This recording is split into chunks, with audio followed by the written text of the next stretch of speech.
J'avais 7, 8, 9 ans. Et la plupart des gens me voyaient toujours courir par Mont et par Vaux.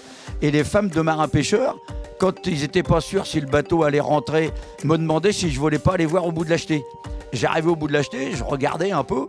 Et puis je voyais un bateau, plus ou moins, la moustache bleue ou rose ou noire. Et là, j'entendais par exemple... Ça, je disais, ça c'est Fenlair. Et c'était le bateau à Villiers. Donc, hop, je revenais, je courais, j'allais taper à la porte de Villiers. Puis, la femme sortait. Je dis, bah écoute, il est dans les jetés, il va être là dans un quart d'heure, 20 minutes. Le point de départ de l'aventure de Jean-Paul Villain, c'était par rapport aux études. Et je suis rentré au collège d'enseignement technique, dit l'émulation. Et là, le prof de sport qui était Yves Lavieuville, m'a demandé un jour, moi je cherche à créer une équipe de l'émule pour aller courir contre les collégiens. Et on a créé une équipe pour le challenge du nombre à côte-côte. Donc le coup de pétard, boum, et je pars. J'ai pas pu suivre, j'étais devant et je gagne. Alors tous les gars avaient des beaux survêtements, ils avaient des paires de pointes, ils avaient des baskets.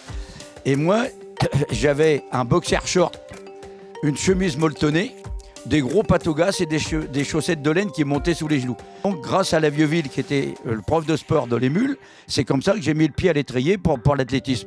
Et donc comme j'ai gagné, on était qualifié pour les championnats départementaux à Rouen, à Sotteville, et là j'ai regagné.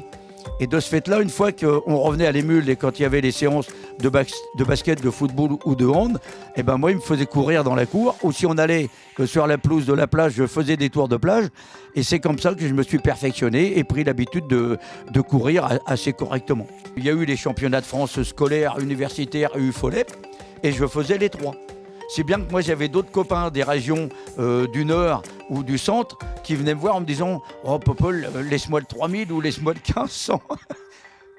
Je gagnais les trois.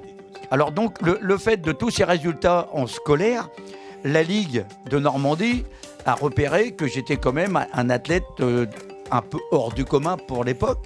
Et je suis rentré donc à la Ligue de par un club qui était le Duc à l'époque et que je suis passé en équipe junior espoir. Donc là, j'ai eu des résultats aussi conséquents en équipe de France et en espoir, ils m'ont surclassé pour que je rentre en équipe senior parce que j'étais plus fort que les seniors de l'époque. Donc, le premier match d'équipe de France senior que j'ai fait, parce que j'ai fait en junior, hein, j'ai près de 70 sélections en équipe de France, en junior et senior, 3 Jeux Olympiques. J'ai fait le match Amérique-Europe, ce qui était assez difficile pour être dans l'équipe d'Europe à l'époque. J'ai fait 3 championnats d'Europe, dont un titre. Et Jeux méditerranéens où j'ai été médaille d'or aussi. Donc, si tu veux, toute cette auréole d'athlète a fait que je ne me suis jamais pris au sérieux. J'ai toujours su être sérieux sans me prendre au sérieux. Toi, c'est une chose... On a beau dire par rapport au passé de la vie, l'émotion, tu peux essayer de la concentrer, tu peux essayer de l'évacuer. C'est impossible. Pour tous les participants, on dit sport et sport logique. J'espère que l'état d'esprit de tous les Diepois et de tous ceux qui environnent Dieppe viendront fort remplacer le public olympique du stade à Paris. Venez à Dieppe, centre-ville, sur la plage, dans tout le passage de la Flamme, sur le quai. Essayez de venir nombreux pour encourager tous ces anciens athlètes, les bénévoles qui ont donné du temps, de leur cœur pendant des années pour le sport, pour les jeunes et les associations. Venez nous voir, ça sera un état d'esprit, une communion solennelle du sport français et diepois. Merci à vous tous.